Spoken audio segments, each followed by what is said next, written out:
Construction is constantly happening. The speed limits are set low and the penalties are set even higher. She knew she needed to act quick because with situations like this, it's either sink or swim. And just a tip, if you're checking to see if a surface is too hot, use the back of your hand because it's a little bit more sensitive to that heat. And just remember that if it's too hot for you, then it's too hot for your kids. Whether you're looking for a trick or a treat this fall, the students here at the Marilyn Glick Center for Glass have you covered. The trick is perfecting these beautiful pumpkins, but the treat comes this Saturday when they're available to buy for the public. But it's not going to be cheap. With each one averaging about $4,100 a piece, the department's looking to spend about $250,000 total. The content of that package, over 350 THC vapor pen cartridges with an estimated street value of $14,000. But some people are saying that it cures more than just hangovers. 100? Typical Halloween contests consist of who has the best costume. But it's no question who has the best house in Delaware County. Muncie homeowner Shannon Turner is doing his part to shine some light this Halloween, but this doesn't happen overnight. We started in February, and I started deciding where we were going to put the lights and made a final order on stuff and got it all set up for Halloween this year.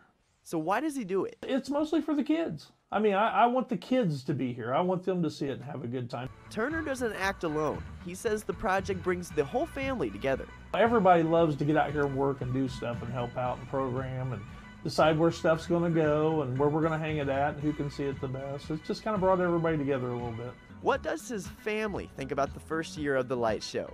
Well, if you ask Turner, they all think I'm crazy. But if you ask his wife, Tiffany Turner, the light show, that's a newer interest, a newer hobby, but I think it's really cool.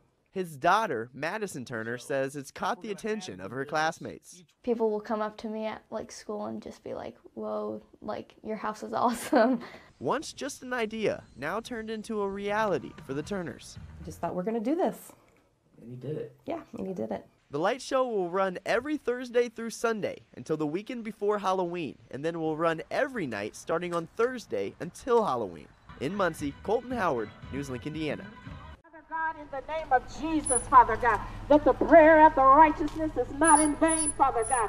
We will pray and we will push until something happens.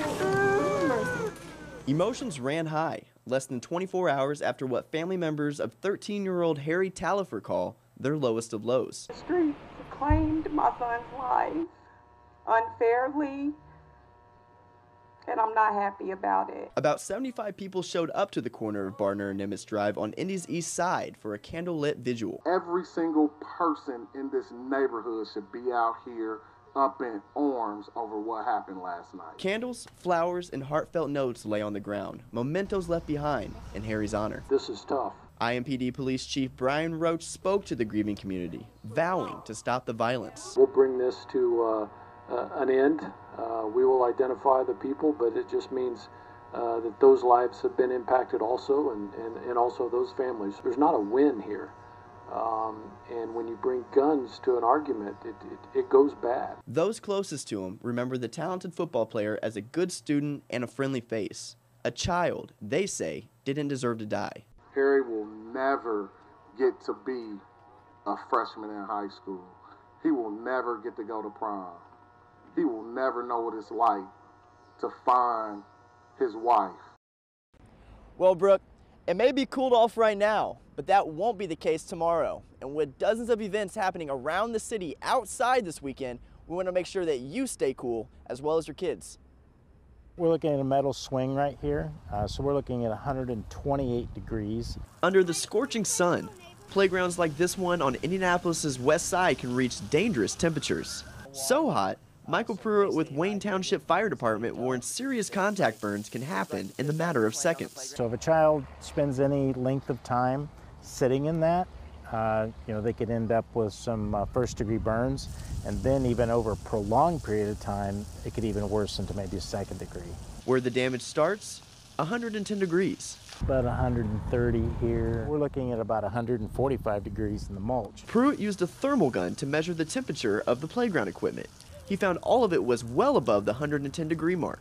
The most extreme was the slide, topping off at a sizzling 152 degrees. You just got to be careful. The parents really need to touch those slides before they let the kids go down them. Meanwhile, across the park, Edie Bird was with her 3 grandkids playing on the splash pad. I done told them we was only here for 30 minutes just because it's so hot, and I got a couple redheads, and they burn pretty quick. So where the water's at, so now we're dropping down to like 75 degrees.